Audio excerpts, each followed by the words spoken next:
I think dogs are more used for pets than using them. Like, it's years since I've seen a dog used to pull. And that's the first thing going out to these things is I just look at them and knew if they'd be good for pulling sleighs. And that's where my focus was on, is looking at them, seeing what they'd actually be good for. Some of them looked like they'd be good for getting ducks and dogs that we had in the past or the neighbors had for that same reason. Everybody had dogs. They were used for trapping, they were used for hunting, and every year we'd have a race around Green Lake, and but we didn't have a whole bunch of dogs. Like, we always had 2s, 3s like that, because it's not that far, and they were used as well for, nobody could come around the property, like they'd watch things like that, and but we had to take good care of them. We had to tie them because they were big dogs, usually husky. Black Lab was a good leader because they're smart, Black Labs, and the dog in the back is the one that pulls. So when you'd have 3, you'd have usually a big husky, the biggest dog you'd use on the back, and then the next one, and then the front, you'd always use the smartest one, because us smart, like, we had one called Blackie, and that one would just know the route. You wouldn't have to tell it anything to know where to run. He wouldn't even let the other dogs get out of their harness. He'd kind of look around, growl, and they'd stay. So years ago, that's what we used them for, was hunting, trapping. My dad used them, and he always had one dog. When he shot ducks, he'd go get them ducks and bring them back to him. Well, I just came from Yellowknife last night, and I sat down with an elders over there. They were talking about dogs, but they don't hardly use them now. And they said, the old guy said to me, the dogs are smart. And he said, the dogs know the ice is not thick enough. It can't go through. They know it. They just stop trying to make him to go. No, he won't. And he said to kind of put our dogs on the side. We use Skidos now. And we've been having quite a few accidents because Skidoo is Skidoo, you know. And some over 20 years old guys that some of them, they had accident with Skidoo and the ice. And but the dogs, he said that was 50 years ago, the old guy that we used to use the dog. And I guess they were really look after them, talk to them too. The old guy said they can understand you, but they cannot talk back to you, but they understand.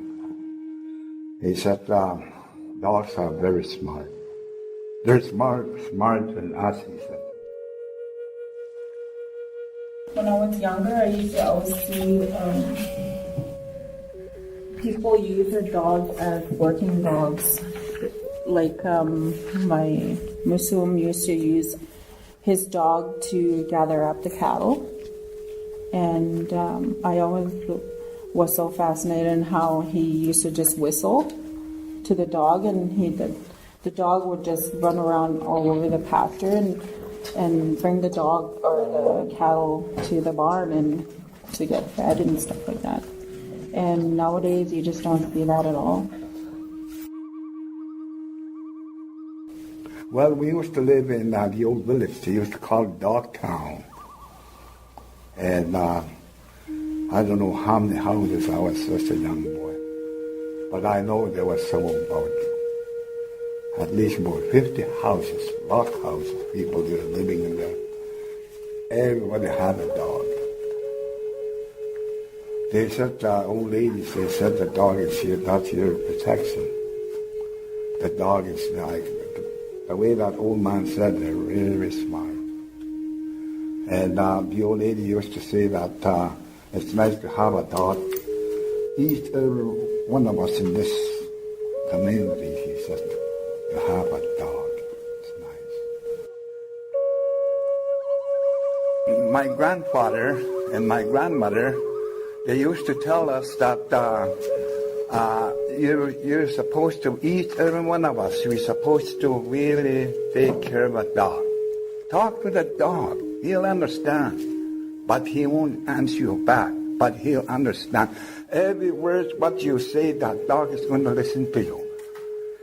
And one day, a few years after, my grandpa was a very sick man.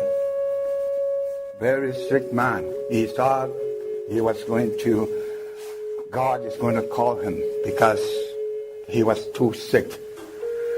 But the dog, he was just like the dog, he was saying, okay, what I'll do to you? You're a very sick old man, but tomorrow you're going to be okay. The sickness that you have, I'll take it, and I'll die for you. I want you to live for a long time, but I'll die for you. You're supposed to die, but you won't die, but I'll die for you. We were told, each every one of us in Mosquito First Nations to have a dog. The dog is, he's the one that he's watching all around outside during the day, during at night. When the sickness, we don't see it, us people, the sickness slowly is coming. It's coming, getting closer to the house, it's starting, boom, boom, boom. So that sickness is goes around this way or on the other side. So that sickness won't go to your door. That's why they said to have a dog in each every one of us in our homes it's good. When I used to live at my parents' place when I was younger, my dad used to say that the dogs protect us from spirits trying to come towards the place. He says that our dogs used to just bark like towards the bushes, and then they kept barking all night. And the next morning, my dad said that he had a dream that there was something trying to come to our place. That's he heard the dogs barking, and he woke up to the dogs barking through the bushes. So he said dogs are protectors from spirits, maybe something like evil spirits, either that or else like sickness. Traditional role of the dog he was talking about, where a dog will take its place. Yeah, like I love the bond between a human and a dog. If the human is going to go, the dog will take its place. In my community, the stories are really similar too. In my community of Wetaskiwin, it's new, and my dad knows of the story of the bond where the dog will take its place. He was telling me something very similar to that, and when he saw that we had a house dog, he knew maybe in the future that's going to happen, but he didn't say anything. I remember my Muslim Alec Frank telling us all that we used to always have like a family dog for his farm and cows and everything. He said always to love your dogs, and if you want your dog to stay around the farm, you would have to take a couple of his whiskers out and plant them under the steps or something so that he will stay. So that always stuck into my mind that he used to do that to his dogs. When you go for walks outside on the res, you could bump into a bear and things like that. So if you're with a dog, it's especially good if the dog's noisy or loud, because it keeps animals away. Or sometimes if you see the ear move in a certain direction, you know there's something over there. And children that grow up with outdoor dogs learn to read without even knowing their dog.